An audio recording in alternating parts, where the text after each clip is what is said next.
Hello and welcome to Hot Springs Village Inside Out, the radio edition. That's right, a radio edition. Finally, we've talked about this for months, and now the day has come. Brought to you from the shores of beautiful Lake DeSoto.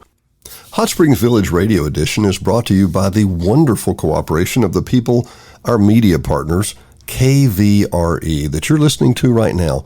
These are the greatest people we could ever ask to work with. They're wonderful, they're supportive, and they are community-minded. Talk about local, that's KVRE. You can find them at kvre.com. Additionally, one of our other partners is the Hot Springs Village Lifelong Learning Institute. Larry Wilson and the great guys over there are interested in helping seniors continue their education, no matter what stage of life. From cord cutting classes to cooking classes, you name it, the Hot Springs Village Lifelong Learning Institute is the place you need to visit. You can find them at hsvlli.org.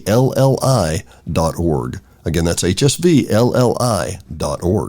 The bottom line is that it's going to be different. That's not new. That's not different. Ever since Randy and I started this over a year ago, Hot Springs Village Inside Out is the #1 podcast and videocast, of course, on YouTube and on all your popular platforms for podcast. All you have to do is say, "Okay, Google, play Hot Springs Village Inside Out."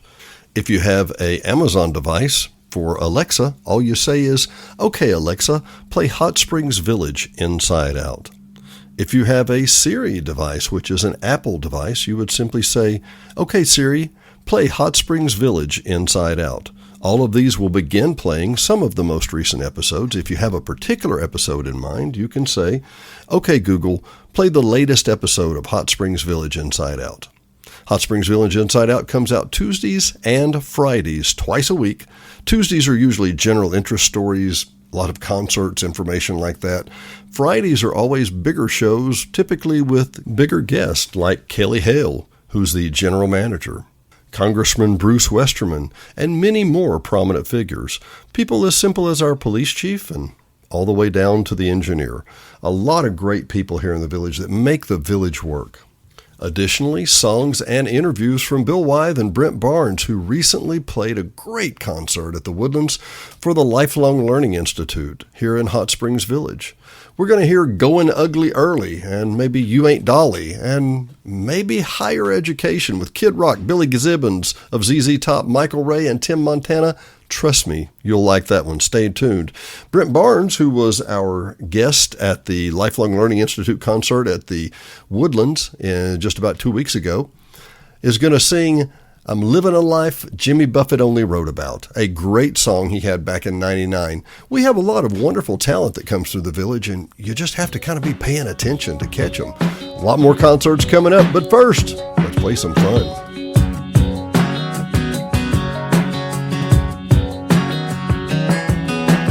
They all said I wouldn't amount to nothing, but I know a thing or two about a thing or two. Yeah. Ain't gonna tell it all, but I'll tell you something. Boys, there's a lot of things that they don't teach in school. I got my higher education, good old boy, better reputation. School of hard knocks with a 4.0. Learning how to rock, learning how to roll that homegrown into paper. Just a minor with a major in hell raising low expectations from a higher education.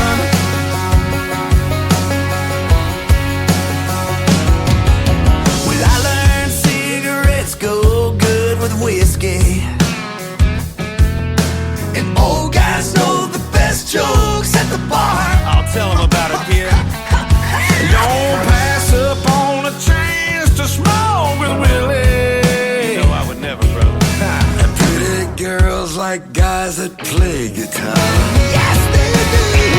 Got my higher education, good old boy, bad reputation. School of hard knocks with a 4.0. Learning how to rock, learning how to roll that homegrown into paper. Just a minor with a major in hell raising low expectations from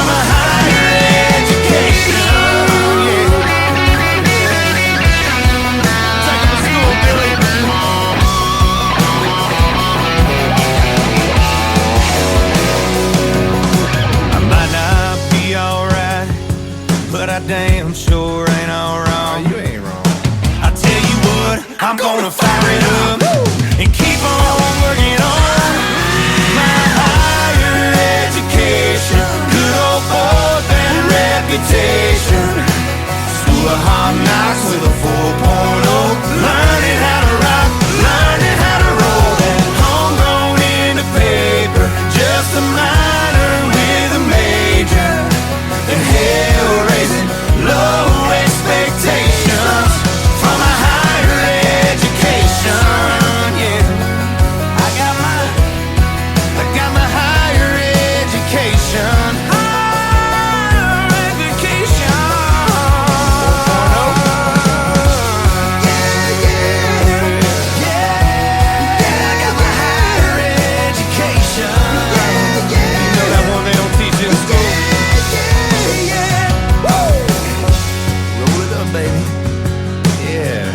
Be alright. Damn sure ain't all wrong. I can tell you that. Come on, old boy.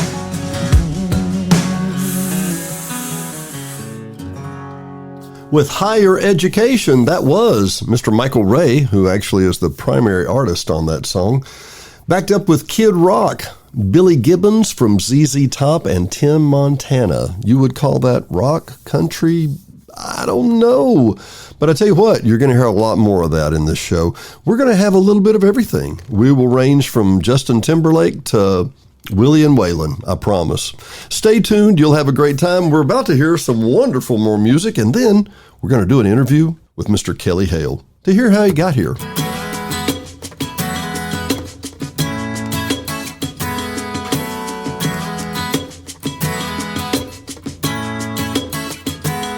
A little time, tequila and therapy, and threw it in a blender with ice.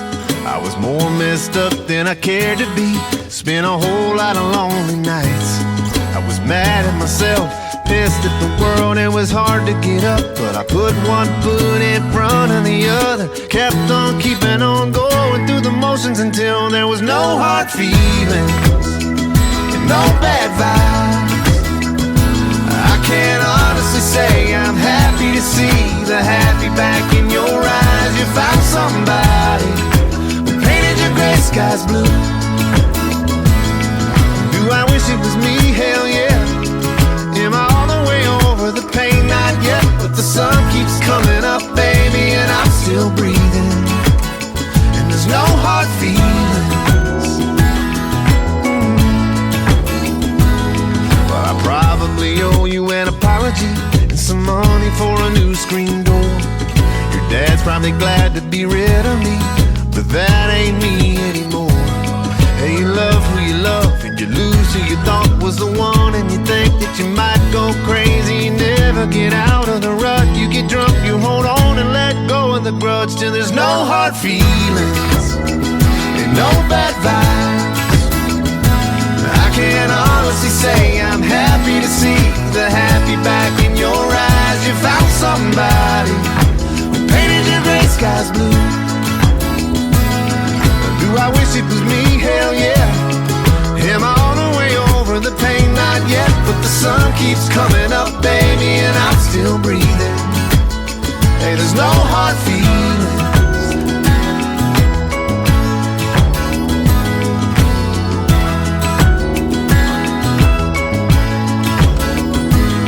I was mad at myself, pissed at the world. It was hard to get up, but I put one foot in front of the other. Kept on keeping on going through the motions until there was no hard feelings and no bad vibes.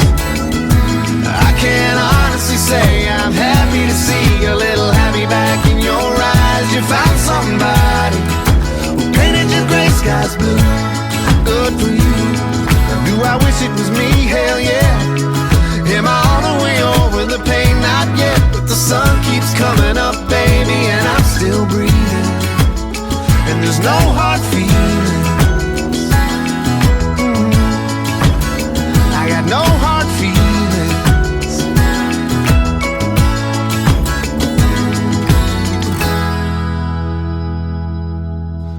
No hard feelings, no bad vibes. Man, what a way to live your life, huh?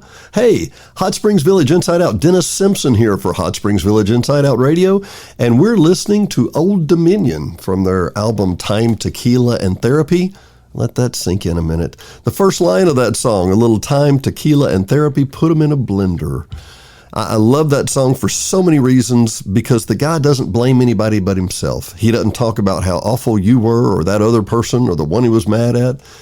He just says, I'm happy to see a little happiness back in your eyes. I pray that for all of us. I hope that you too have no hard feelings. I mean, let's face it. Life is way too short for this.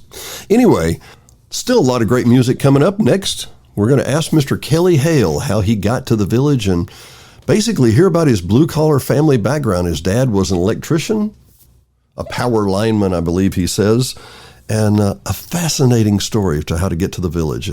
Hello and welcome back to another episode of Hot Springs Village Inside Out. But you knew that. What you didn't know is that we have the general manager today, Mr. Kelly Hale. It is a pleasure to talk to somebody who's not interim again.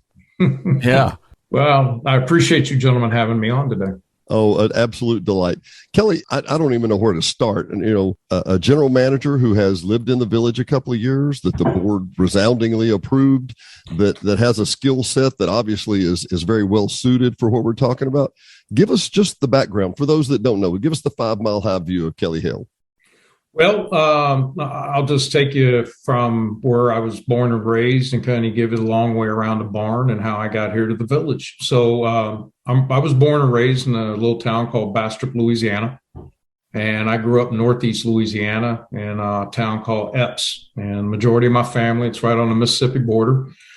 Most of my family's in north central, northeast Louisiana and scattered throughout Arkansas. I've got family in Crossett, Monticello, Hamburg, Beebe, Conway, Little Rock, and here in the village. My dad was a journeyman lineman for Louisiana Power and Light. And in 1972, him and mom were about ready to go broke.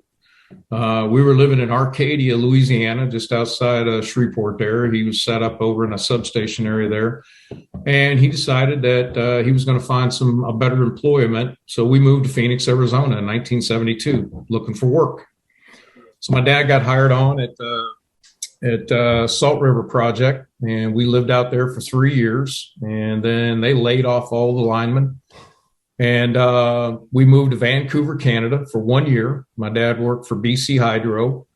Mom and dad realized how expensive it was to live in Canada in 1975. It was very expensive coming from Louisiana. And we were actually headed back to Louisiana in a U-Haul truck and had stopped off in Iowa to stay overnight with my aunt. And my dad had a network of friends, and this is long before the internet. You got to realize it was just a book of phone numbers. This is 1976. And he talked to a gentleman he used to work with out in Arizona that was originally a Kansas City native. And, you know any work, trying to find work, because that's what dad was doing. He would work for 2 or 3 weeks wherever he could to get gas money, and we'd move on down the line trying to get back home. And he said, need to get out of Kansas City right now. There's a new utility company called the Board of Public Utilities. And he went down and got hired that day. And that's how we ended up moving to Kansas City. So Kansas City became my home when I was 10 years old. And I, lived there up until 2001 when I left. So unique town, kind of different moving from the South to there, trying to get acquainted. But like most kids, you grow up, you have fun, you play baseball, you run around with your friends. But, my senior year of high school, I was working for Sutherland Lumber Company in Kansas City, Kansas. And I was driving a forklift for them. I started out working in the yard, and then they taught me how to drive a forklift. And I picked up that skill. So my senior year of high school, I was also going to Kansas City, Kansas Community College, and half-day high school, half-day doing that, and working weekends at Sutherland Lumber Company. And they had a table there, and it was for a company called United Parcel Service. So we didn't know who they were. We actually, the funny thing is when I told my dad about it, he said, well, that's a good government job. Because we thought at the time UPS delivered the big packages and the guys in the white trucks delivered the letters. So he thought it was part of the post office. Mm-hmm. It was a private company at the time. And the reason I got hired there was because I knew how to drive a forklift. They hired like one person a year. I mean, it was, this is UPS paid very, very well. This is 1984. And so that's how I got hired. And I worked UPS for 37 years. And I drove a forklift one time. For those 37 years, the only reason I drove it is because the building was on fire. And we were trying to get the equipment out of it. And nobody knew how to start the forklift and drive it. And I did. So that was it. So all that experience, and I got to do it one time. So that's always a funny story. It's a great story. But I started in Kansas City, Kansas, in the old West Bottoms, unloading trucks. That's where everybody starts at UPS, and it was going to be a summer job that ended up lasting for 37 years. So I worked as a dock worker for a couple years. It was a union shop, and next thing I know, I'm driving a truck. So I was a delivery driver, and I did that for several years. And then I was approached to go into their management program.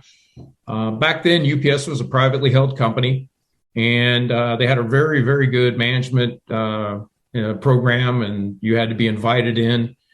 And I went in as a full-time supervisor. And from there, they love to promote from within. That was the big part of the culture. And that's one of the things I'm bringing to the POA as well.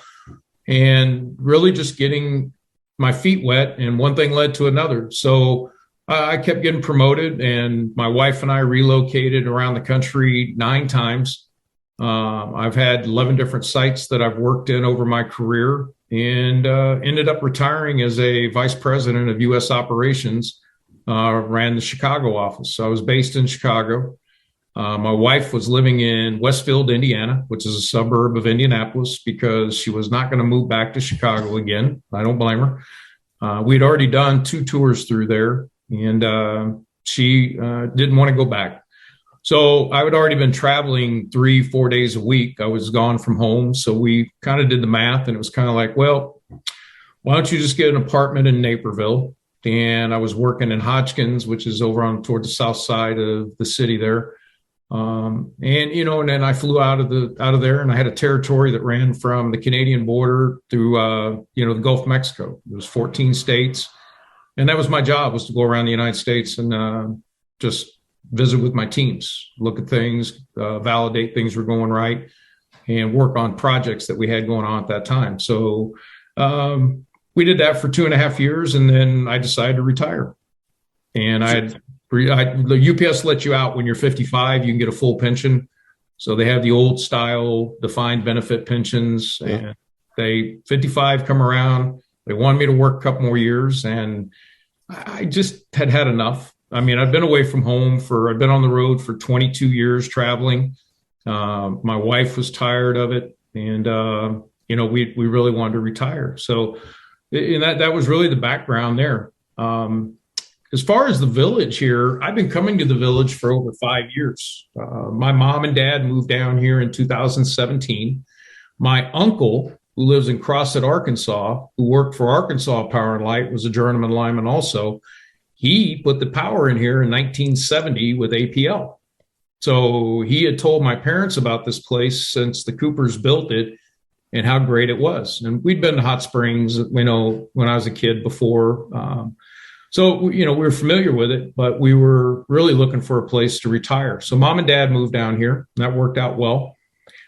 And my wife and I were, like everyone, when you start getting toward the twilight of your career, you start looking for a place to want to retire. Well, I had been going to Northeast Oklahoma for years, to Grand Lake.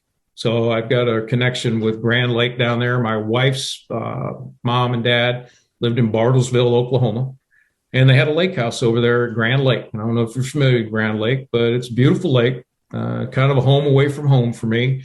And my wife and I, when we lived in Kansas City, we lived on the south side of Kansas City, on the Missouri side. And it was about a 2-hour and 45-minute drive to get down to the lake house. So we've been going down there for over 35 years. I loved it. Still love it to this day, until I found the village. So I was prepared to move there and had that on my radar. But I also had in my territories for several years, Tennessee, Kentucky. I really like Tennessee. Is beautiful. It's gotten very overpopulated in some areas with a lot of influx of people moving there. Kind of like Dallas is getting right now, Randy, with a lot of push. Same thing with the Austin area as well. And then Kentucky, I liked a lot. I'd spent several years down in Kentucky working on projects with UPS in a beautiful state, between Louisville, Lexington area. So those were all on the radar as far as places we wanted to retire. But when I would come down here and visit my parents, and I just fell in love with the place. I mean, the day one, what got me was the gates. To actually have a place that has gates for security. I thought that was the coolest thing, is to live inside a gated community, because my parents, they weren't rich, and my wife and I, we were very frugal throughout our life. And I always wanted to live in a gated community. So I was like, man, that just makes you feel special right there alone. And then the cost of living here was very inexpensive. And then when I got in the gate, it was the golf courses were beautiful. The lakes were beautiful. Just the nature, the trails, you've got all this infrastructure that the Coopers left us. That was just fantastic. And I just fell in love with the place. And so I was coming here 2-3 times a year to take care of my parents and check on them and spend time with them. And then it just, one thing led to another, that I decided, yeah, we're going to go to the village. So we bought a lot here 2 years ago and started building a home in April of 21. Got to get my date straight now. And moved in November of 2021. So we haven't been in our home very long, but we're thrilled.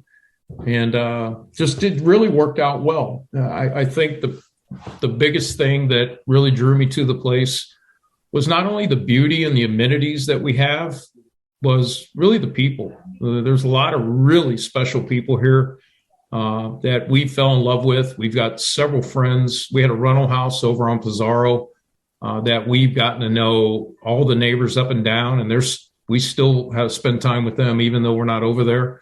Matter of fact, I just had lunch with one today because they're just great people. And then, no matter where I go in the village, that I just run into people that are just so sweet. And they're so happy to be here that it just makes you feel better and better every day. Words directly from the mouth of the new general manager from the Hot Springs Village POA. That is Mr.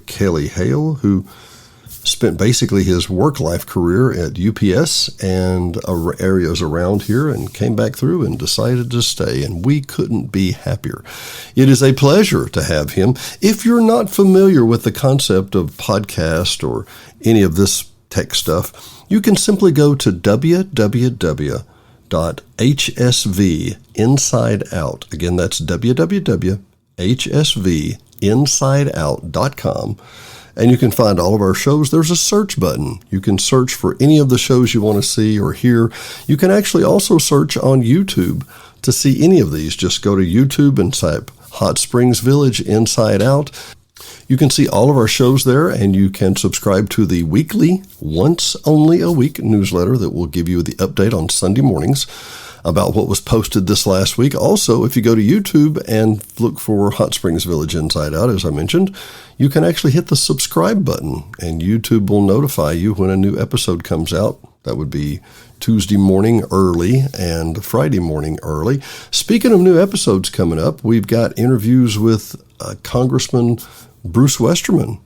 Have an interview coming up with Christy Bennett, who is the new police chief for Hot Springs Village, replacing a good friend, Mr. Ricky Middleton, who is an excellent gentleman. And have some great conversations with Christy already. We're eager to meet and record with her next week. So lots of great shows coming up. In the meanwhile, from its inception till today, Hot Springs Village Inside Out has over 120 episodes on our website waiting for you to tune in and listen. And you can go and listen to them anytime. If you have insomnia or any other problem like that, that's right. Just pull up an episode of Hot Springs Village Inside Out instant snooze fest. Well, not exactly instant. It might be interesting enough for the first, 30 minutes, 45 minutes, okay, maybe hour. Anyway, Hot Springs Village Inside Out, Dennis Simpson, your radio host here for Hot Springs Village Inside Out. And let's go to some more fun music. I tell you what, if you want to let us know more about what you like, don't like, or what you want to have more of, please simply go to HSV Inside Out, scroll down to the bottom, click on Dennis. All my contact information is there. You're welcome to drop me an email. We even have a phone number, a local phone number you can call, a 922 number. And we're happy to take some feedback from you and happy to talk with you at any time you wish. But for now, back to the music. Starting with a little Buck Owens and the Buckaroos. They're going to put me in the movies. That's right. They're going to make a big star out of me. All I got to do is act naturally. They're gonna put me in the movies. They're gonna make a big star out of me.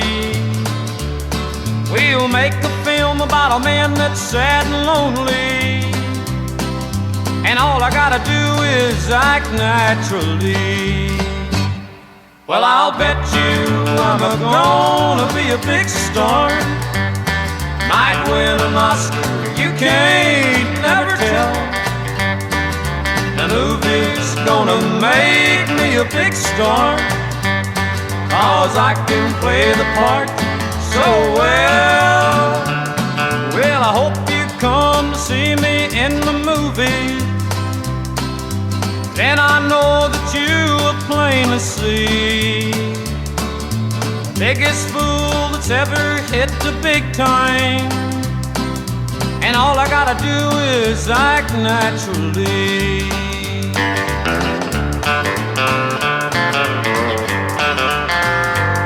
We'll make the scene about a man that's sad and lonely, and begging down upon his bended knee.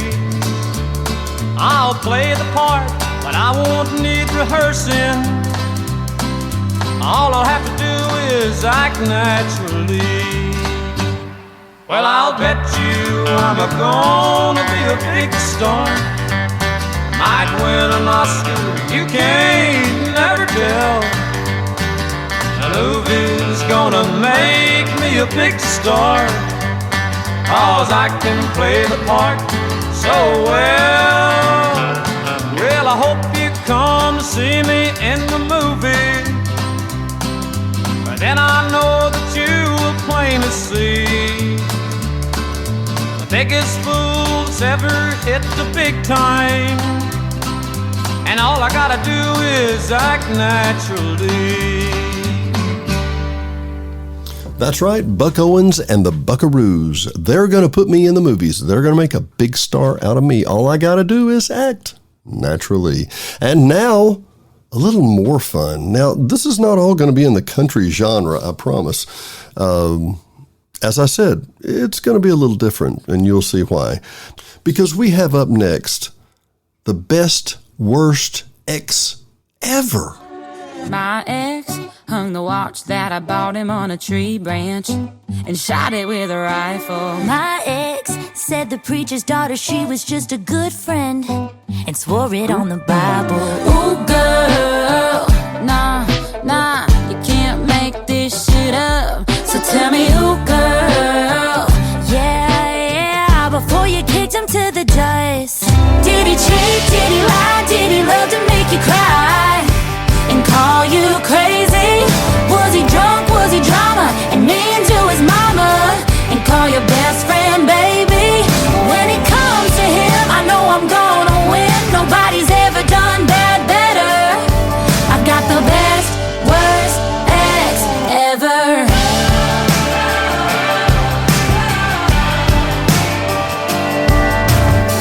my ex showed up yelling at my new man's window, shouting, come on out and fight. My ex, yeah, the second that we broke up, straight up, was begging me to be his wife. Ooh, girl, I got a million stories, and I got all night. so tell me, ooh, girl, yeah, Where's another bottle of wine? Did he cheat? Did he lie? Did he love to make you cry?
I hope you're seeing a trend here on Hot Springs Village Inside Out, the radio edition. It's fun. Yeah, that's the key. It's fun. That was Julia Combs and Alexandra Roquet with the best, worst ex ever. Now, I thought I had some pretty good stories, but man, I think they got me beat. But to prove it's all just country, how about a little Molly Hatchet, Flirting with Disaster?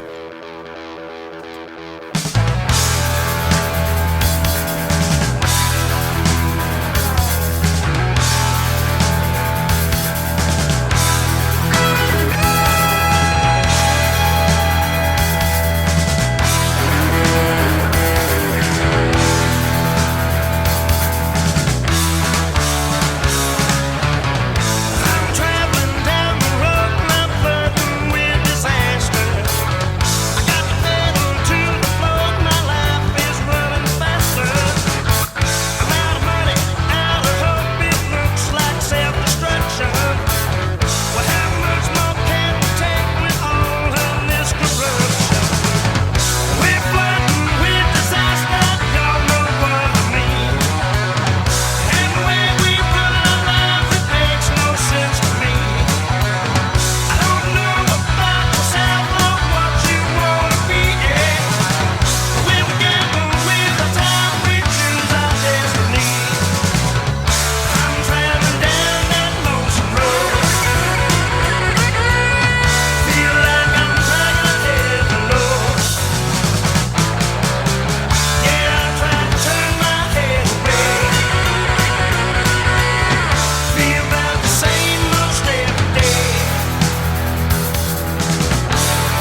In the words of the Molly Hatchet Band, it ain't for everybody.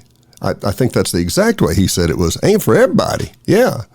You know, those of you that are listening terrestrially and those that may be listening online, there's a commonality that we talk about, and that is that it's the Southern culture. And I'm joking, obviously, but when I say everybody, it's I can pronounce everybody. I can say it. I was trained well. But all that to say, there's a certain Southern flair or a charm, a comfort, maybe that's what it is. And I want to interrupt today and just tell you a story. I just got back from a funeral. And whereas that's not usually the highlights of most people's day, it was a 93-year-old lady who 5 years ago would have weighed 85 pounds. She was a very, very small, frail lady and could just not be any sweeter. Wonderful lady.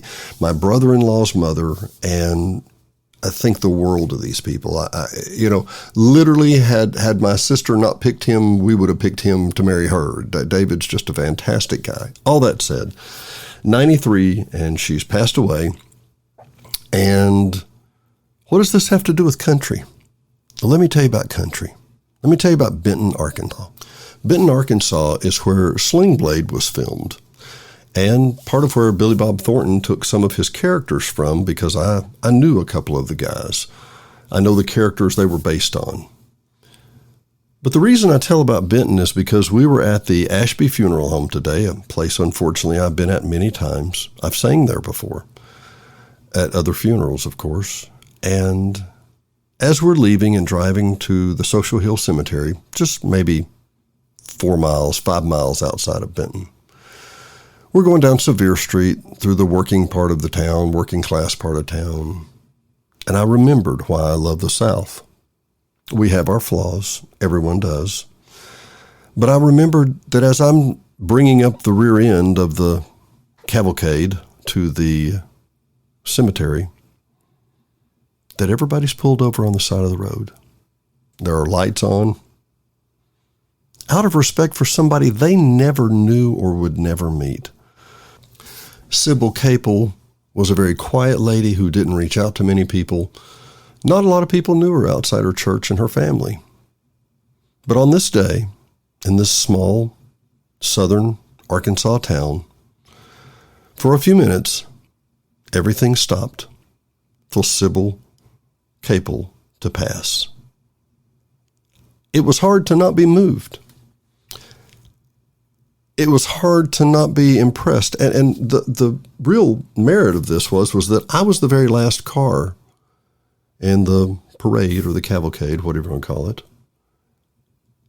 And so I saw the fulfillment of all these cars pulled over to the side of the road. We pulled onto 4 separate pieces of major road, 2 pieces of highway. Cement trucks, city workers, county workers, big Jeeps, little bitty delivery vehicles, drug delivery vehicles like a pharmacy delivery vehicle. This is a teeny tiny snapshot of life in a southern town on a Tuesday in August, where people respect the dead that they've never met and will never meet, simply out of respect for the dead. I liked it. I really hope you're liking the music. We're going to go back to some music in a minute, but first we have an interview with Bill Wythe and Brent Barnes. And, I tell you what, let's play one of Brent's songs first, and then we'll go to the interview with them. These are great guys. They were with a show hosted by the Hot Springs Village Lifelong Learning Institute. You can go there at hsvlli.org. They have more concerts coming up, which we're doing shows for right now, The Trio and Max T. Barnes. And Hot Springs Village Lifelong Learning Institute is a media partner with us, and what wonderful people to work with. Just like KVRE, they ask very little, they promote us, we promote them, and they are genuinely wonderful people on a great mission for a great product, and that is simply to help seniors and people of all ages continue learning in their older years. And that's hsvlli.org, and that's where you can get some tickets upcoming too. But first, let's hear from Mr. Brent Barnes. I'm living the life Jimmy Buffett only wrote about.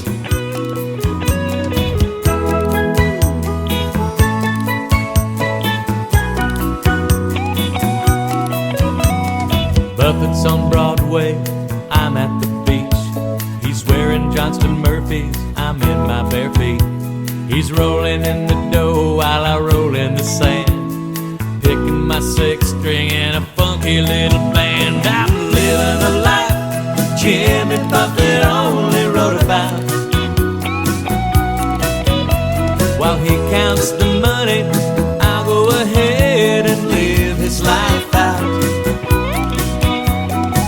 He'll have to live vicariously through a beer drinking ordinary guy like me. I'm living the life Jimmy Buffett wrote about.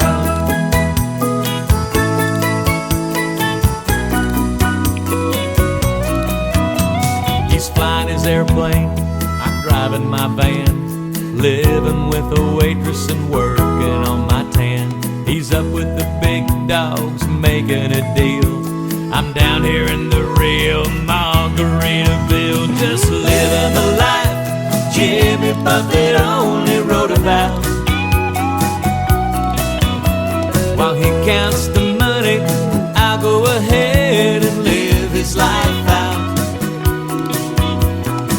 He'll have to live vicariously through a beer drinking ordinary guy like me. I'm living the life Jimmy Buffett wrote about.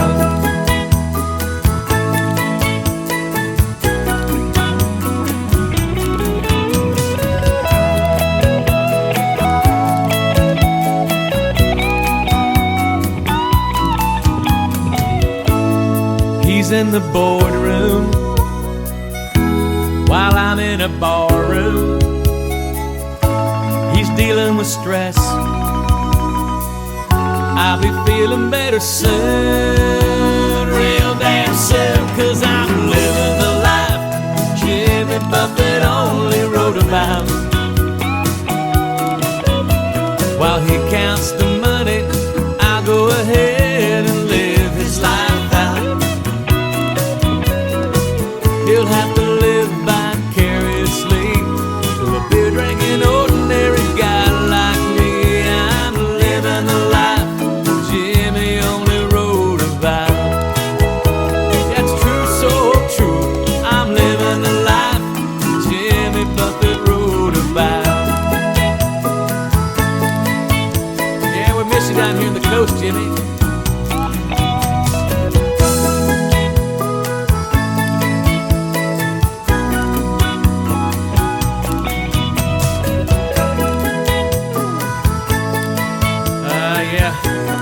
Wasting away down here without you, Jimmy.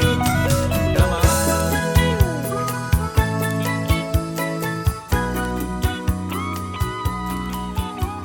Thanks to Brent, I have now been listening to my wife sing Dead People's Clothes and Dead People's Shoes for over a week and a half now. That's all I hear. And to which I don't want to hear Dead People's Clothes anymore. I've heard it. It was a funny song. It was a funny song. But I'm not drinking alone because the dog's home. Now, that one is more my style. For those of you that don't know, this is Brent Barnes and Bill Wide. Bill's on the left, Brent's on the right here, y'all respectively. They did a concert Thursday, a week ago today, wasn't it? Yeah, pretty spectacular time. We just I tell you what, the place was full. Listen, I don't consider myself an entertainer like you guys at any stretch, but I do know how to work with a crowd. Man, you had them in your hand. The people loved you. Well, it's an older crowd. I was afraid they might be sleeping because I couldn't see the audience. I was concerned that, I don't know if you know, but there was a doubleheader of Matlock on, and I was afraid that we were going to miss them. I think you guys, I think we could go a long ways together here, guys. Actually, the reason that we're doing something we've never done before, and I don't mean this never, typically when we've got people that come through for concerts or something, we'll interview them. We're one and done. We let them go. We let them live the rest of their lives in peace, Bill. We leave them be. But with you guys, number one, fantastic concert. Funny as it could possibly be. Everybody loved it. Everybody enjoyed it. What a wonderful time. The thing that really came to me that I wanted to know, though, and Bill, we had touched on this in the first show we did, was the music industry. because I've been listening to one of my favorite songs I've just found off Old Dominion. Okay, bunch of good looking, about my age kind of guys. Some of the songs, they have a recent album called Time, Tequila, and Therapy. Yeah. And they have one called Time, Tequila, and Therapy. Was a little hard on me. Put them all in a blender, and the song that I truly love is No Hard Feelings, No Bad Vibes. I can honestly say that it's good to see a little happiness in your eyes. And I go through that, and I know a couple of guys who are great songwriters, and how does that work? I mean, is there a crew of guys in the back that are writing great songs like this, and they come hand them up to these guys because they're good looking and young? Or splainerate me, buddy, splainerate me. Are you talking about how to get a song to an artist, Dennis? Is that what you're talking about? Not just how to get a song. How does it get to an artist? I guess is what I'm actually asking. Well, I'll let you go. Well, there's I'm in Nashville writing every day trying to get songs, and I've got a little help because I work for a publishing company. But and we may have talked about this before, Dennis. But for me, it's who you know, and if you know an artist, that's the best thing possible. If you write with an artist, that's the shortcut, because if they're getting ready to cut an album and you've written with the artist themselves, and I really don't mean this to go the wrong way, but honestly, sometimes the artist will choose a song that they're a writer on, even if another song is on their desk that's better. Really? Part of that is business, and part of that is just we're all ego. We all like our own. We all like our own stuff, but there's all sorts of interesting ways and accidents. And Brent's got a great story about, and I think he told it on stage maybe that night, about Retired that we wrote together that Ray Stevens recorded. In fact, he's got two great stories. I'll let you tell Dennis and the audience about how Retired got to Ray Stevens. Yeah, and it's funny. I wanted to say, I was going to bring up the fact that both of y'all had recorded with Ray Stevens, and truly they were great songs. Once again, I'm sorry, and let me put a peg on the board that I want to come back around to, because after y'all left, Diane, my lovely wife, had a million questions, and I did too. And she was like, well, how do they know what the top 40 is anymore? How do you know what nobody buys albums or records anymore? They download or whatever. That said, put that one on the wall. Brent, let me come back to you. What about Ray Stevens? How did you connect with him? First of all, let me say about that, I don't listen to radio, and I live at the beach, and I don't care what's on the radio. When I write, I just write what I know, with Bill and anybody else. And so I don't really, when I lived in Nashville, I watched the charts, and I listened to the jukebox and to see what was being written. But I'm pretty lazy now. I just live at the beach, and I let Bill do all the heavy lifting. Yeah. So Bill and I wrote Retired. It's gotten to the point of it's write songs and drag Brent. It is pretty much. It's like Bill say, "I'm coming down. We're going to write some songs." I go, "Oh crap," But work. then we write. It's fun. Who wants to work? Who wants to work? Yeah, I could be at the beach right now, or having lunch, or early happy hour. What would be wrong with that? There's no sin in that. Yeah, none in that. So Bill and I finished this song. As we finished it, I said it would be really cool if Ray Stevens would sing a duet with me on this. And Bill, being as smart like he is, said, "Why don't you call him and ask him?" Well, obviously I didn't have his cell phone number. You didn't have it on your phone? No. But we, again, back to knowing people. Mutual friend, a guy was real good friends with Ray Stevens, named Harry Warner. He's passed since. He's a wonderful guy, and he really liked me and my music. And so I imposed upon Harry. I called him and said, "We got this song." And I think it would be cool as a duet with Ray. And of course, Ray Stevens had nothing to gain from singing with me on a record, except for he knew Harry. Nobody has anything to gain singing with him on a record. Well, no. I thought everybody puts a check in there. Look, lifelong achievements, sang with Brent Barnes. I mean, come on, right? Well, doesn't really, although he's had some celebrities sing with him for some reason. Alcohol may have been involved, I'm not sure, but there have been a few celebrities have sung with him on his records. I'm going to go to the bathroom and let Bill talk. Whoa. Let me come back to this. They willingly sang with him, or did they even know Bill was on the ball? Were they in the same room, or was this consensual? We're getting off track a little bit, but I've been able to, through some of we help each other, and through some of my connections, there's been a couple of songs where I thought, it'd be cool. People that I know, that have helped him. Linda Davis is one that came to mind on a really funny song, I think, that we wrote called "Resistible." I'm so resistible. And she played the girl pretty much telling him that, and it's really a funny cut. So that's kind of the way that happened. But I want him to finish how Ray got the song here. So Harry, I called Harry, and Harry said, "Well, I'm going to see him on Friday. Get me a copy of it." So I get Harry Warner, who's a great guy, the copy of the song. just a rough copy. And he took it up there, and Ray Stevens called me and says, "I heard you want to record this with me." I said, "Yes, sir."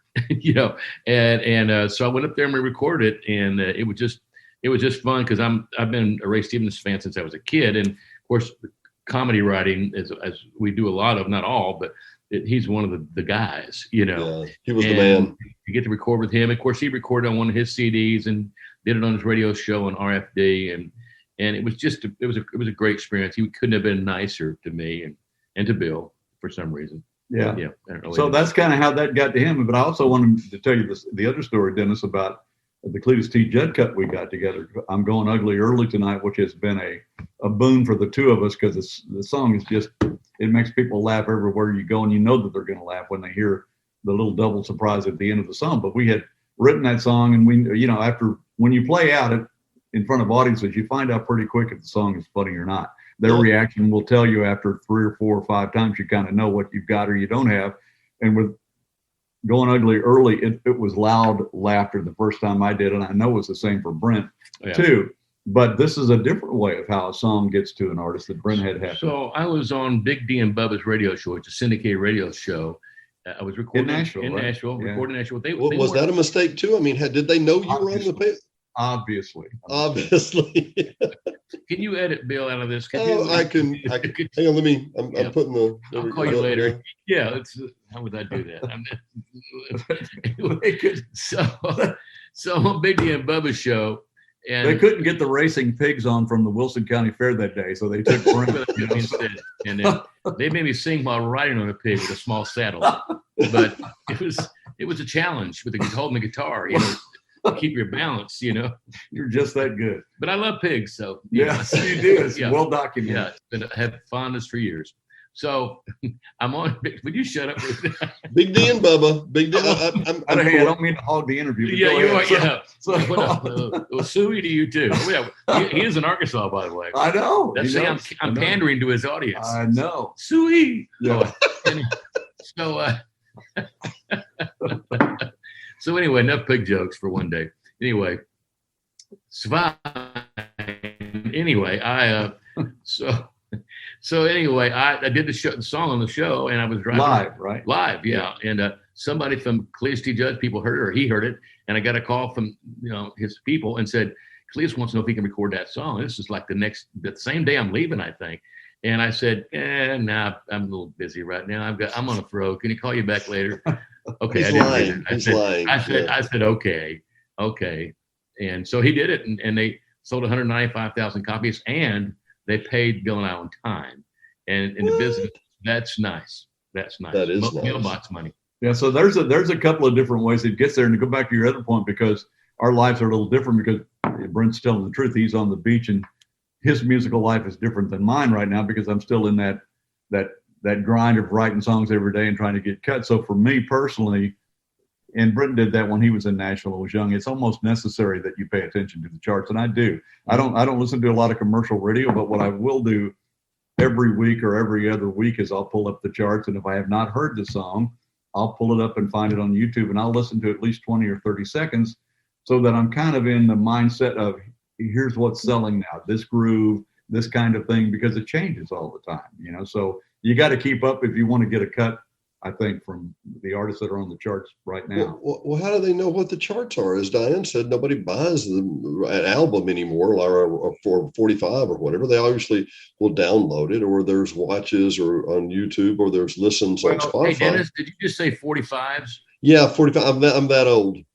I was going to say, you just dated yourself. I way dated myself. Myself. The big hole, right? Yeah, the big O. I actually was thinking about Kathy Mattea, 334578, which is one of her songs from back in the 90s. Fabulous song. And it never remotely even made the charts, but it was talking about how, me and the old time records, me and the freeform radio, me and the travel agent. We're all just relics like that. Well, I get it, but we still want to know. I mean, Bill, how do they make the charts these days? Pretty much the way it's been all along. It used to be, way back in the day when you're talking vinyl, like you are in 45 RPMs, when I was spinning 45s, a lot of even little 1,000 watt radio stations had their own individual charts.